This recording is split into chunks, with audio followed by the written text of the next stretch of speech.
Hello everybody and welcome to today's video. Today's video will take a trip to Lightroom land where we will look at the new generative remove features that Adobe released in Lightroom Classic, desktop, and mobile.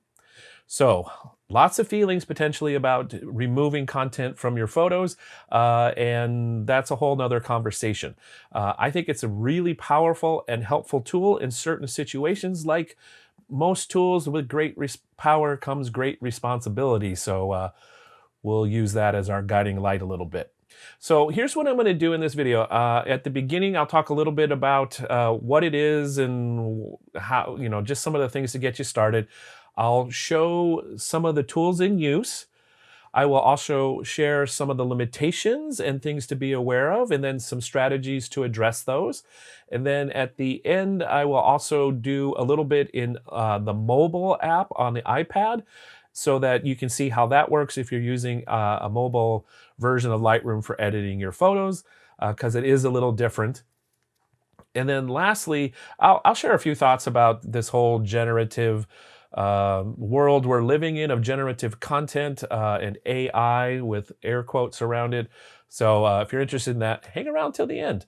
All right, so let's dive in here and talk about the new version of Lightroom Classic, desktop, and mobile that has generative remove. At the time of the recording of this video, it was released just last week. At the time of recording this video, this morning, they released a critical update, 13.3.1, for Lightroom Classic. So get on that if you don't already have 13.3.1 for Lightroom Classic.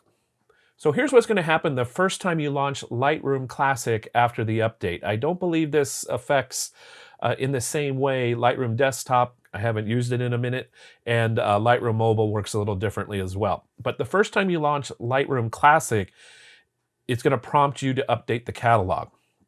So two things are happening here. I think that it's preparing the catalog for this generative content stuff, as well as, and they didn't talk a lot about this, there is a new sync system happening for syncing your stuff with mobile, with the web, and other Lightroom Classic syncing options. So it's different, and I'll show you in a minute the problem I discovered with it. Well, not a problem, but a bug that is currently existing in my Lightroom catalog. So I'll get to that in a minute. So once you get started, then you're ready to rock and roll with the new generative remove function. What I'm going to do here first is just remind a little bit about where we've been, and then I'll show you an example of using the previous tools and then how powerful the new generative remove is. So first of all, a little bit of the history of removing stuff in Lightroom. It all started with the spot removal brush. When it first was released, it was just a brush that you would click. It was a circle of the size you could define, and it was used primarily for removing sensor dust spots in photos. Obviously, anything that was under the brush could also potentially be removed. It was okay. It worked best in simple backgrounds, and at times it was really helpful. I even gave it the nickname for myself of the distraction removal tool. So recently, in the past couple of years, they've updated and added to the removal options by first making the spot brush an actual brush, so you can cover larger areas, and go beyond just a single click. And then more recently, they've added the content aware remove, which is the eraser icon, which has some more intelligence behind it for removing things that are maybe larger and on more complicated backgrounds. Still lots of limitations in both those tools. So when I'm teaching this, when I'm using this myself, what I had told people to be aware of is the content aware remove and the spot removal, along with the clone brush, which I hardly personally ever use, work best in the following situation. When you have organic, non-repeating patterns that don't have much, if any, perspective in them. So that's kind of a limiting thing, but that's been the case. So I'm going to hop into Lightroom and show you what I mean about the limits of this tool. So here we are in Lightroom, and what we're going to do to start is we're going to notice that I love to get rid of this trash can in this photo of this gentleman working at the barbecue at the Washington State Fair last summer. But this brick wall has perspective. It has non-organic repeating patterns that would make me not even try, which I didn't, to use the content aware removal tools to get rid of this. Let me show you what I mean. So when you first launch the content aware remove, this tool here at the top of the toolbar in the middle, it's now just called the remove tool. You can get to that by the letter Q on your keyboard. When you go to the mode that is now labeled as remove, previously it was just called content aware remove, you can turn on generative AI here. And you'll note it's saying early access, which basically means betas, which means there will potentially be bugs. I've encountered a few, but I'll talk about that in a minute. So if you turn on generative AI, that's going to do the generative remove. But the cool thing is you still have the option to use the original content aware remove, which works like this. So I'm going to show you what we had before generative remove. So I'm going to brush on this trash can to try and get rid of it, and brush around the outside, brush in the inside, and then I just usually go over the middle just a little bit to make sure I covered everything. Let go. It's going to analyze and see what happens. So you get this mess. You can do refresh over here to try and help it out a little bit, have it do another pass at it, and sometimes that helps. Sometimes it doesn't, as in this case. You can see it's grabbing content from the photo. So here's some wood. I'm not sure where this is coming from, but it's blending tones, and it's not doing a great job on the shapes. It's got this, the brick wall's broken here. You can help it out if you do a command drag to say, okay, just look at this area. So I'm just going to look at brick wall. It's going to reanalyze and see if that helps a little bit or at all. So that's even worse. So just a note here, I am running a MacBook Pro 14-inch M1 Max with 32 gigs of RAM. My internet service provider is Comcast. I'm on one of their top speed tiers for internet, so judge the speed accordingly. So that's pretty awful. We're not going to do that. So I'm just going to undo all this to get rid of this. Actually, I just click on it and hit delete. And we'll try it with the new generative AI. So I'm going to turn that on. And here's a couple notes. It works a little differently. So it looks like at the beginning the same. So I'm using this outline brush, this brush that has a white outline. And then as you brush over things, it will fill it in. And if I let go now you get a mask. So whatever your mask overlay color will show you where you're brushed. So it hasn't done anything yet. And I kind of like this because previously you had to do the masking, the selection in one continuous mouse press. Now you can do it. You can add to this, subtract from this, and it's not applying it until you come over here and click the apply button. Additionally, again, up here, we can add and subtract to this mask. So I'm going to click apply. And now it's doing generating, and it's going to do its thing.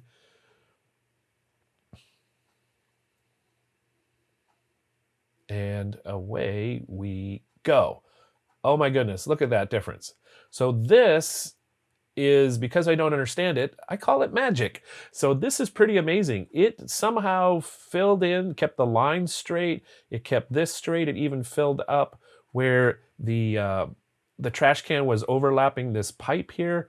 So here's before, here's after. That's pretty spectacular in my opinion. Also, I'm going to go up here and remove this paper towel and soap dispenser because again, look, I would never try this with the content aware remove or the spot removal tool. I'm going to include the shadows in this because I don't want the shadows. The nice thing about this tool is you don't have to be super precise in your selection, at least in my experience so far in using this for about a week. So I've got my mask defined, click apply. give it a moment to do its thing. And let's see what happens. So that's pretty good. It's got a little artifact here. If you've ever done this in Photoshop, you know it gives you variations. So we have variations here in Lightroom as well. So I'm on variation 1. Here's variation 2. It's a little cleaner, a little less distracting. But again, I'm amazed at how it lined up shadows and light direction here. Let's try number 3. And I'll probably go with that. That's just fine. So, nice. My strategy on doing these edits when I choose to do them, I'll again talk about that at the end on when it's appropriate and when maybe it's not, is I don't worry about it being 100%. If I'm at 98, 99% of it's not the first thing you see that there's been an edit, I'm okay with that. So these edits look great to my eye. What it's done is remove those visual distractions so you can concentrate on this gentleman in the photo who's holding the Coke cup up to his head because he's hot, and you're not seeing other elements that pull your eye away from that. So as far as a story contribution, I think these removals help. I guess I just talked about when to use it. So anyway, I'll talk more at the end. All right, let's do another photo which I think could benefit from this kind of tool.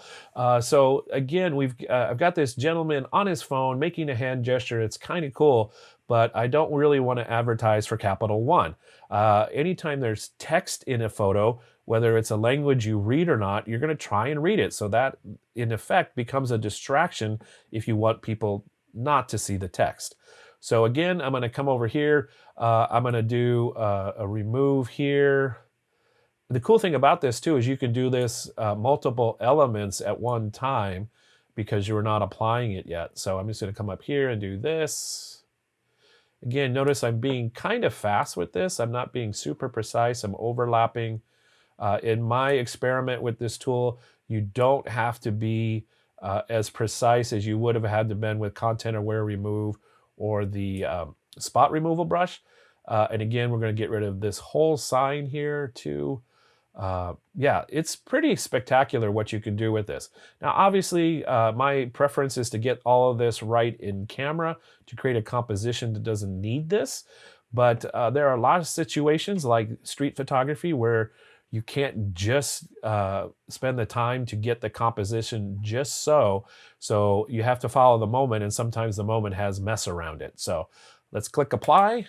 We'll wait a minute and we'll see what it's going to do. It's doing 1, 2, 3, 4, 5 areas here. So it's going to take a little bit longer. While this is doing this, I'm going to comment.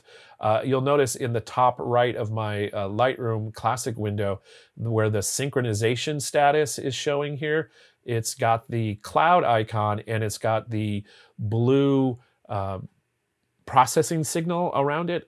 That's because I have a photo that's stuck. And I used to be, you could see where the error was on your actual app. Now it sends you online. I'll show you that in a minute. But I've got a stuck photo, and I'm not sure what to do about it, but we'll come back to that. So here's Content Aware Remove. Oh my goodness, look at that. Here's before, here's after. That's magic. That's magic. Did the window, replaced all this, all up here, did some nice reflections. This work up here is pretty spectacular. Now, so obviously, if I was doing journalism, I would not do this. This isn't what was actually there. I'm not trying to say this is exactly what it looked like, but for my street photography, this person here on his phone with his leg up and the hand gesture is the star of the show, and I don't want that to be overlooked by the fact that you've got all these words and logos around it. So I'm pretty happy with this. So let's move on to another photo to show you, again, the power of how this works. And I'm just overwhelmed by it. Things I would never try to get rid of, like this car here and this car here in the foreground especially. There's no way I have content that it can sample directly to create a fill for this.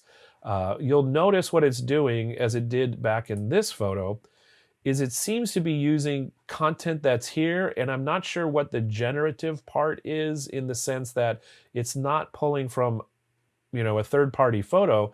It seems to be pulling from here. Maybe it's trained on, oh, this is what lines like this look like, and here borrow, steal from within the photo. But however it works, it's pretty spectacular. All right, so we're going to remove this car in the background here. And again, kind of quick here. Da, da, da, da. And then up here, we'll do the same thing. So I'm going to go to a bigger brush just to do this faster. And the nice thing is, once you've brushed one, you get the mask overlay color wherever you're brushing, so it makes it a little easier. A general strategy is to include the thing you want to remove plus a little bit of surrounding stuff, then click apply, and take a sip of a beverage if you have one handy, or twiddle your thumbs, or check Instagram, or all the things you do while you're waiting for our computers to do the magic that they do.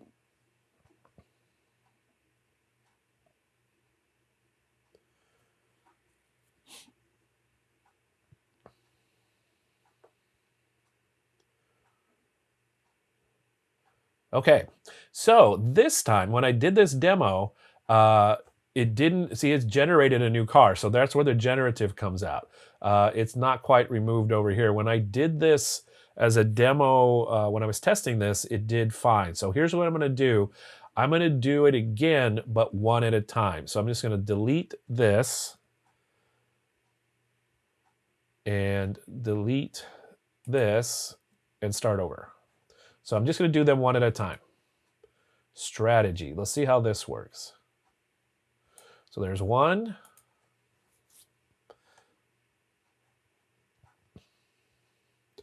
Note here, additionally, every time it generates content, it's kind of randomized in the sense of you don't know exactly what you're going to get. And if you brush again, because your brush isn't exactly the same, you're going to get different results. So I'm going to go through my variations here, see if I get one that works better. That's nice and clean. If none of the variations worked, over here we have refresh. So you could use the same brush area and have it generate all over again, starting from scratch with 3 new variations. All right, let's do the car down here, the foreground car. Let's see if it helps that I'm just doing them one at a time. So let's go with that. Click apply and wait our turn.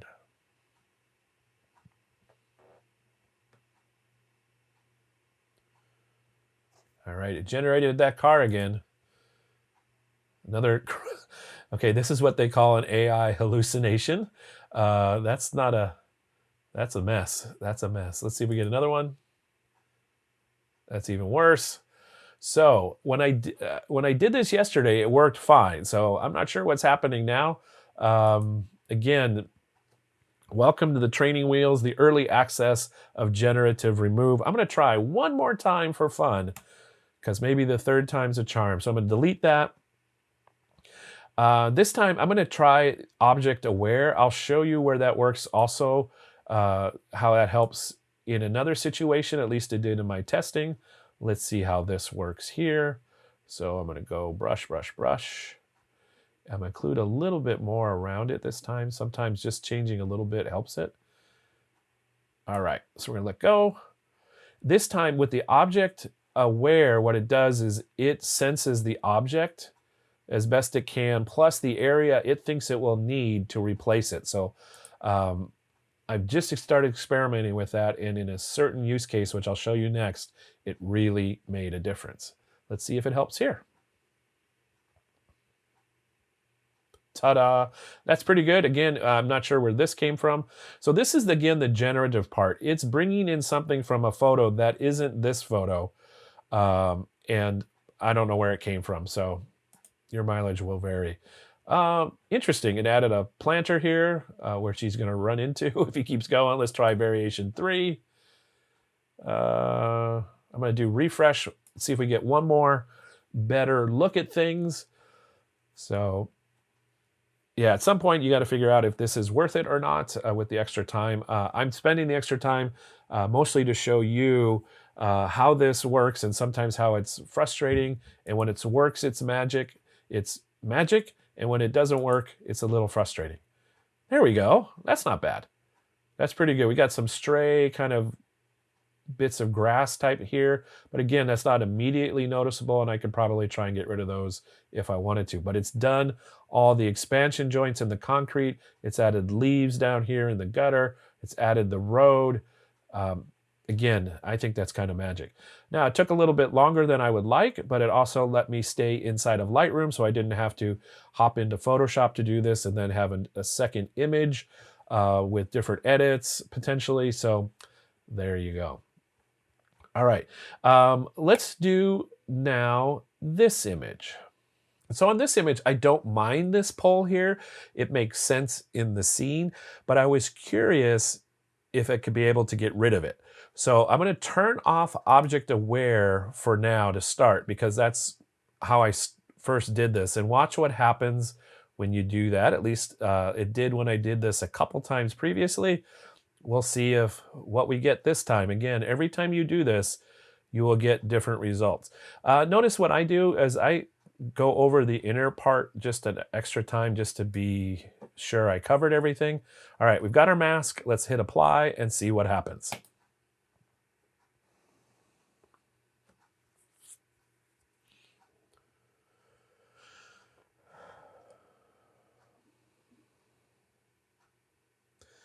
This is what it did previously.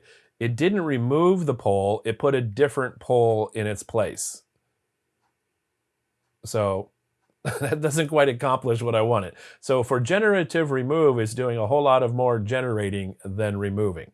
So I'm going to delete this, and let me show you again in my testing previously what helped to actually make it disappear, be removed.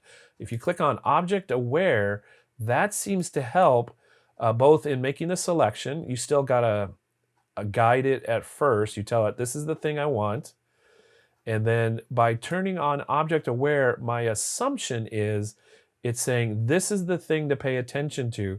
And because we're using the Remove tool, remove this, don't replace it. So I'm going to click Apply again, and let's see what happens.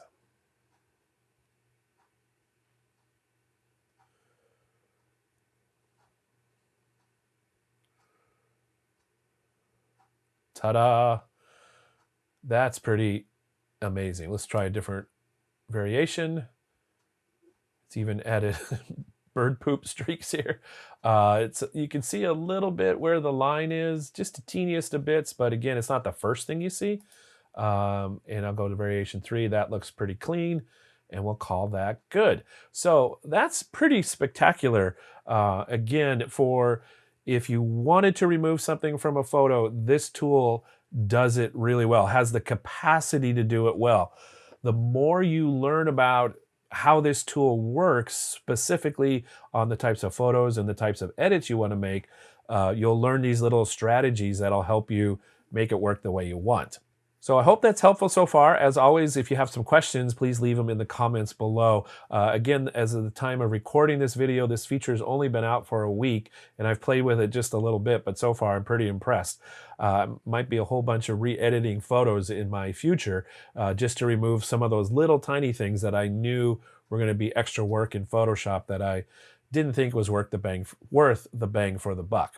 One more thing I want to do is show you the mobile version of this and how there's some differences here and some of the trade-offs you get for being mobile. So I'm going to hop over to my iPad, which is an iPad Air 4th generation. So that's the one that was still using the A series chips just before they introduced the M series chip in the 5th generation iPad Air. It's an 11-inch, by the way, too. So we'll hop over to the iPad and I'll show you the differences in the editing experience and capabilities of the generative remove on mobile. All right, so I'm going to use that same photo we were using previously to remove this light pole here. So again, the content aware remove tools are on the left column, the eraser icon.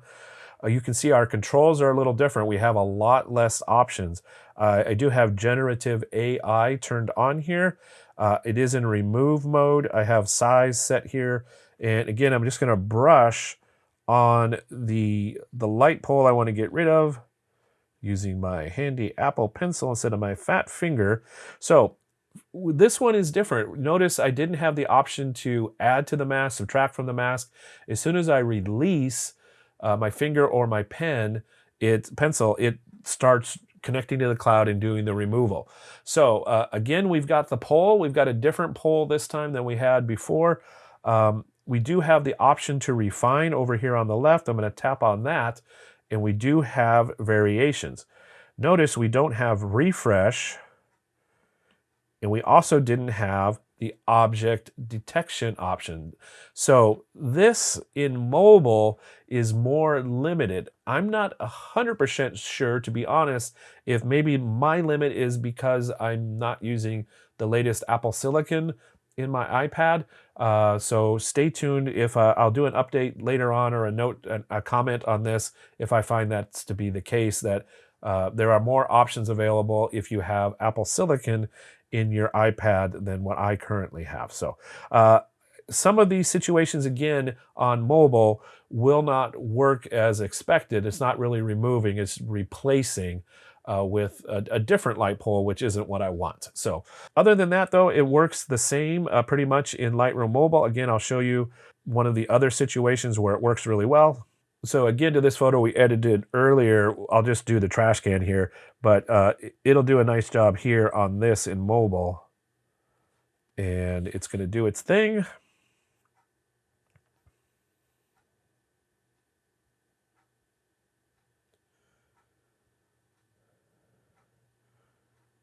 And it does pretty much the same results as I had in the desktop app. So in certain situations, this works really well on the mobile versus desktop, but the desktop app does give you more options. So something to be aware of. So we've got some powerful new tools to consider using in Adobe Lightroom. I'm pretty happy with them. Personally, I have mixed feelings at best about AI and generative content as someone who creates stuff. I don't like other people using it without my permission. But if it's using primarily the content that's already in my photo to replace something that I wish wasn't there, I'm okay with that. I know I'm kind of riding the line here, but I can sleep at night with that opinion. And again, I'd love to hear your comments, your thoughts, your opinions as you think about this. Leave them in the comments below. Another note around this real quick is that the term artificial intelligence is, I think, very misleading at this point. While it is artificial, I don't think it's very intelligent. It's making a bunch of guesses based on data that it already has. It's not really intelligent in presenting something that didn't already exist. So that's kind of my little TED talk on that. Thanks for coming. Oh, one more thing. I got to go back and show you the synchronization difference in Lightroom Classic. So let's hop back over to Lightroom Classic and take a look at that. And let me show you what I'm talking about. So up here in the top in Lightroom, we have the sync status.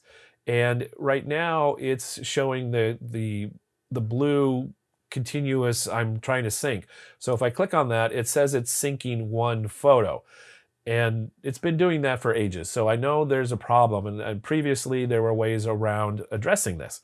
So what you would do is you click on the little gear down here, and then you would hold down on a Mac, Option, Alt on a PC, and you would have these options.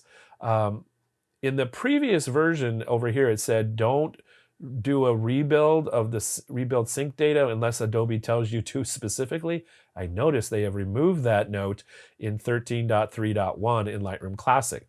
But if I go to view sync status on web to try and find where the problem is, I'll do that real quick.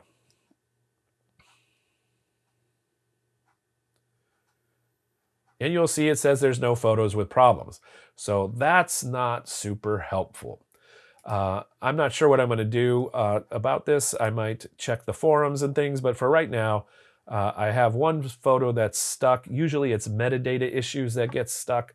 So I used to show the photo in here in this panel, but now it sends you to the website. So that's part of the catalog update of this version in Lightroom Classic 13.3. how they treat sync data, where most of it is stored, I think, is online now. So good and bad, there you go. It's just our ongoing struggle with synchronizing things in Lightroom Classic. But it was a feature that was never originally intended, so I'm glad it's there. It works 95% of the time. So those are my first thoughts on using Generative Remove in Lightroom Classic and mobile. I think it's a really powerful tool. It's quite spectacular when it works. It's frankly amazing when it works. There are lots of situations where in my street photography, also in portrait photography, event photography, well, this will be really handy, again, to remove distractions. That's what I'm looking to do. I'm not looking to change the story necessarily. I'm looking to remove distractions, help me share in the photo what I want people to see, not all necessarily the stuff around it that can get in the way visually and the way emotionally potentially of the story. So that's my thought on it. I'm going to give it a try, keep using it. And again, love to hear your thoughts on this as well. So thanks so much for watching this video. I hope it's been helpful. I hope there's been some tips and things in here that you can use in your photography adventures in finishing your photos in Lightroom, and hope that helps you get the most out of your photography experience. So that's what I have for today. Next week we'll be back in a street photography video. So until I see you then, I hope you stay safe, stay well, and have fun creating photos. Bye for now.